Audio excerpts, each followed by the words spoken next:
से देखेंगे मंत्रालय कर्मचारियों के महापड़ाव का आज 15वां दिन है। महापड़ाव स्थल पर आज मई दिवस मनाया जा रहा है। महापड़ाव में पहुंच रहे राज्य भर के राजस्व विभाग के कर्मचारी बड़ी संख्या में वहां पर इकट्ठा हो गए हैं। पोस्ट कार्ड अभियान की कर्मचारी शुरुआत करेंगे।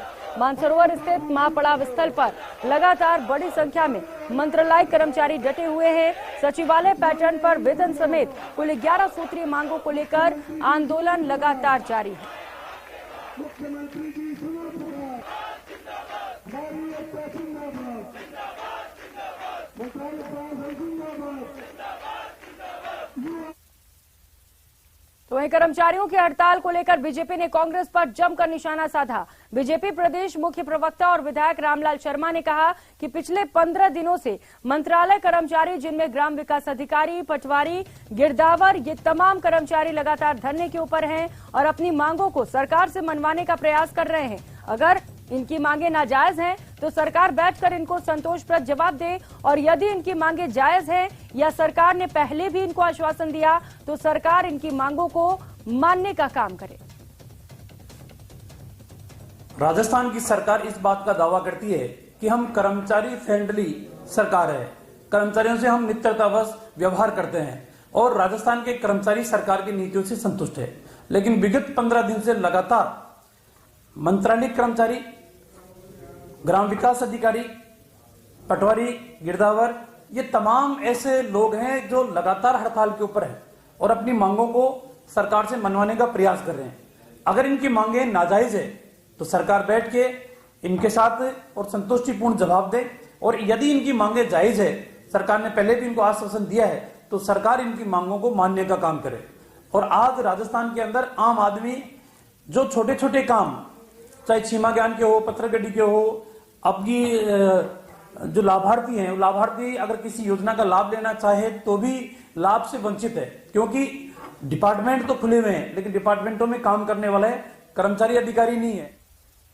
और ज्यादा जानकारी के साथ सहयोगी लवली वधवा इस वक्त हमारे साथ जुड़ चुके हैं। लवली, लगातार प्रदर्शन जारी है मंत्रालय कर्मचारियों का, आज 15वां दिन है, मई दिवस के रूप में मना रहे हैं। आज क्या खास है प्रदर्शन में, और इसके साथ ही जिस तरीके से बीजेपी प्रवक्ता रामलाल शर्मा के बयान सामने आए हैं, ऐसा लग रहा है कि अब सियासी मुद्दा भी बनने वाला है ये।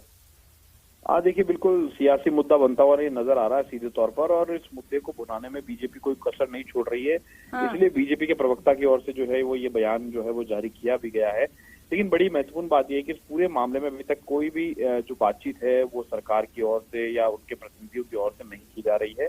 और इसमें जो वित्त सचिव हैं उनकी ओर से जरूर बातचीत की गई, एक बार डेलीगेशन को बुलाया गया, उनका मांग पत्र लिया गया, लेकिन मांग पत्र पर क्या हो रहा है, क्या विचार हो रहा है, क्या डिसीजन हो रहा है, इस बारे में कोई जानकारी अब तक नहीं दी गई है। तो ऐसे में पसोपेश की स्थिति में है मंत्रालय कर्मचारी। वो जाएं तो जाएं कहां, इसलिए महापड़ाव जो है वो उन्होंने डाला हुआ है, और महापड़ाव डाल करके वो सरकार तक अपनी मांग जो है वो लगातार पहुंचाने की कोशिश करें कि सरकार उनकी मांगों पर विचार करे, उनकी सुनवाई करे, ताकि जो कामकाज ठप पड़ा हुआ है 50 से ज्यादा विभागों के अलग अलग दफ्तरों में, वो कामकाज शुरू हो सके। और सीधे तौर पर सचिवालय सेवा का जो पैटर्न है उसकी जो है मुख्य जो मांग है वो यही है कि समान काम समान वेतन की जो मांग है वो मांग यहाँ पर रखी जा रही है।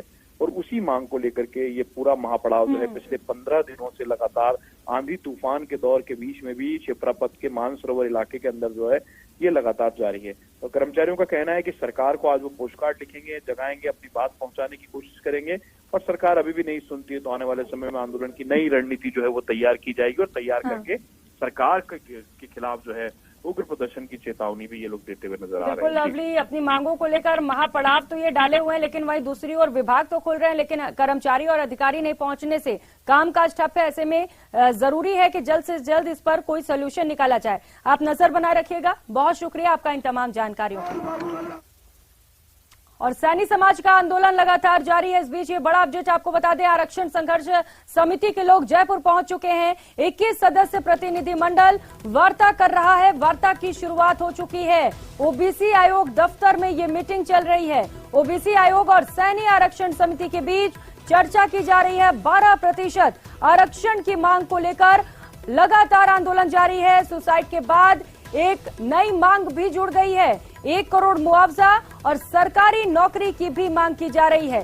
सैनी समाज ने भरतपुर में NH21 को कई दिनों से जाम कर रखा है और इसके चलते लोगों की परेशानियां भी बढ़ी हैं। इंटरनेट भी वहां पर ठप है। और इस बीच ये बड़ा अपडेट आपको बता दें, एक प्रतिनिधिमंडल जयपुर पहुंचा हुआ है। ओबीसी आयोग के साथ एक खास बैठक की जा रही है। 12% आरक्षण की मांग को लेकर ये बैठक की जा रही है, जिसे बेहद महत्वपूर्ण माना जा रहा है, क्योंकि आगे की रूपरेखा इसी बैठक के बाद तय की जाएगी। आगे क्या रणनीति होगी इस प्रदर्शन को लेकर, इस प्रदर्शन को क्या खत्म कर दिया जाएगा या और भी ज्यादा उग्र किया जाएगा, इस पर बड़ा फैसला होगा। महिमा सहयोगी हमारे साथ जुड़ चुकी है। महिमा, बैठक की शुरुआत हो चुकी है, बेहद खास ये बैठक, अभी क्या चल रहा है वहां पर?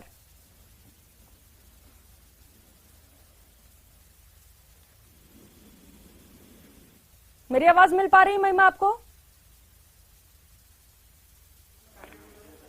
महिमा, बेहद खास बैठक, क्योंकि आगे की रणनीति, दशा और दिशा दोनों इस बैठक के बाद तय की जाएगी। क्या चल रहा है अभी बैठक में, कुछ जानकारी निकलकर सामने आ पाई है?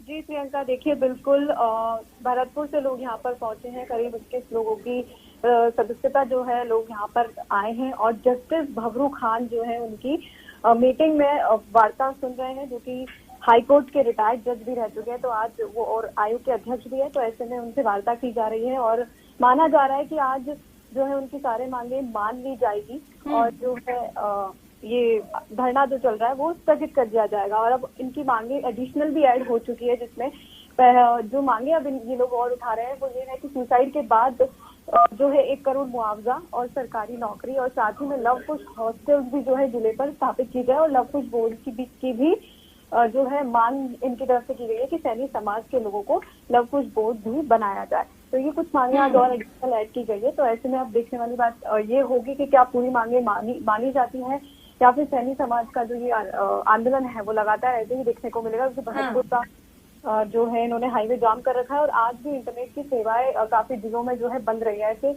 में सभी लोगों के काम भी प्रभावित हो रहे हैं। तो ऐसे में सरकार भी जल्द से जल्द इस मामले को शांत करने की पूरी कोशिश करेगी, क्योंकि जो आंदोलनकारी है इसमें एक ने सुसाइड भी कर लिया है। तो ऐसी जब जनहानि भी होने लगी है तो आंदोलन और भी तूल पकड़ता जा रहा है। तो ऐसे में अब सरकार की भी यही कोशिश होगी कि जल्द से जल्द बात मान ली जाए और इसको स्थगित कर दिया जाए। बिल्कुल महिमा, कोशिश लगातार जारी भी है। इससे पहले भी कई दौर की वार्ताएं हुई हैं, लेकिन दिक्कत यहाँ जाती है कि जब प्रतिनिधिमंडल बातचीत करके पहुंचता है तो प्रदर्शनकारी उनकी बात को मानते ही नहीं है। अब आप कह रही हैं कि 12% आरक्षण की मांग के साथ ही कुछ और मांगे भी रखी गई हैं।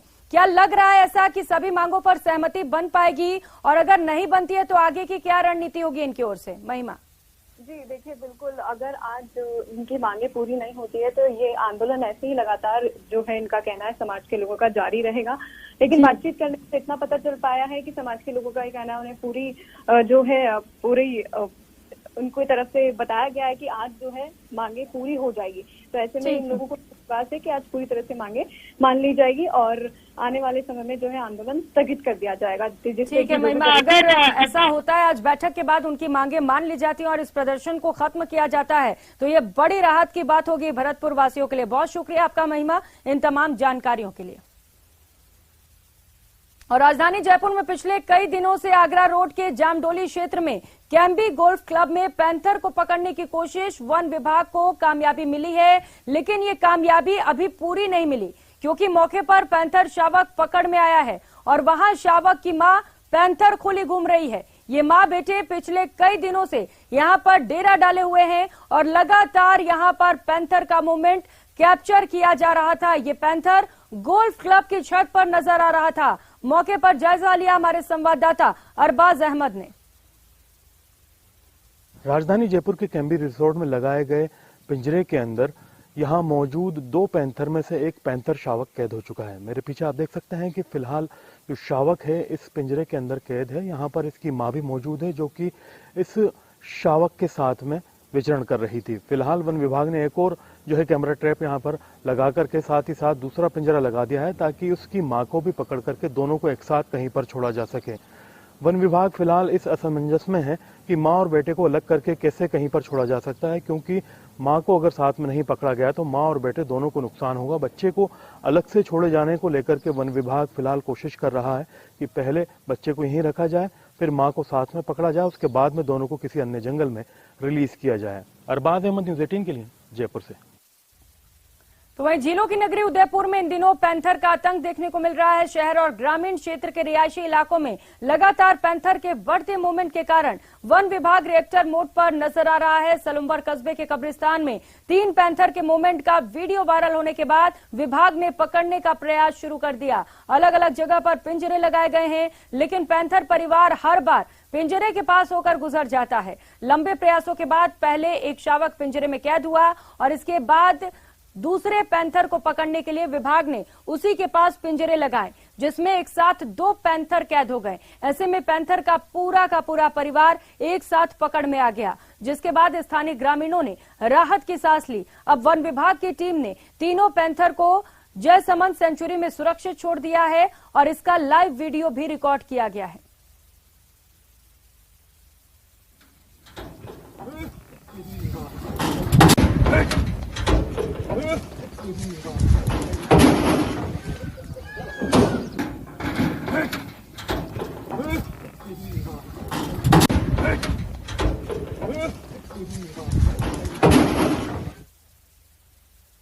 और खबरों में आगे बढ़ेंगे। मुख्यमंत्री अशोक गहलोत 2 दिन के कर्नाटक के दौरे पर हैं। बेंगलुरु में 3 बजे मुख्यमंत्री अशोक गहलोत प्रेस कॉन्फ्रेंस करेंगे। 4:30 बजे बासवगुड़ी में चुनाव प्रचार करेंगे। 6 बजे गांधीनगर में जनसभा को संबोधित करेंगे। कांग्रेस के वरिष्ठ नेताओं से भी मुख्यमंत्री अशोक गहलोत मुलाकात करेंगे।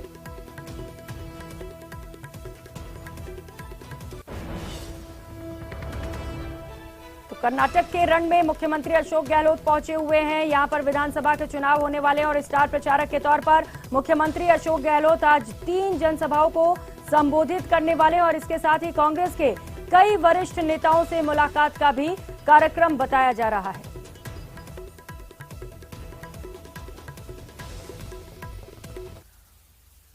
और सांसद रसोई की प्रधानमंत्री नरेंद्र मोदी ने सराहना की। सांसद के ट्वीट किए गए वीडियो को प्रधानमंत्री ने रीट्वीट किया है और लिखा है, सराहनीय कदम। टोंक में सांसद रसोई की ये पहल गरीबों और जरूरतमंदों को बहुत राहत देने वाली है। प्रधानमंत्री की सराहना के बाद से सांसद सुखबीर सिंह जैनपुरिया ने खुद को सबरी और प्रधानमंत्री को राम बताते हुए कहा कि राम के इंतजार में सबरी ने कई साल तक इंतजार किया। प्रधानमंत्री की तारीफ करना टोंक के लिए बड़े गौरव की बात है। सांसद रसोई को अब ज्यादा बेहतर किया जाएगा। 7 साल पहले नरेंद्र मोदी के जन्मदिन पर इस सांसद रसोई की शुरुआत की गई। पिछले 7 साल से निरंतर निःशुल्क भोजन वितरित किया जाता है। जिला मुख्यालय के दोनों अस्पताल, मंडी समेत जरूरतमंद को खाने का पैकेट दिया जाता है।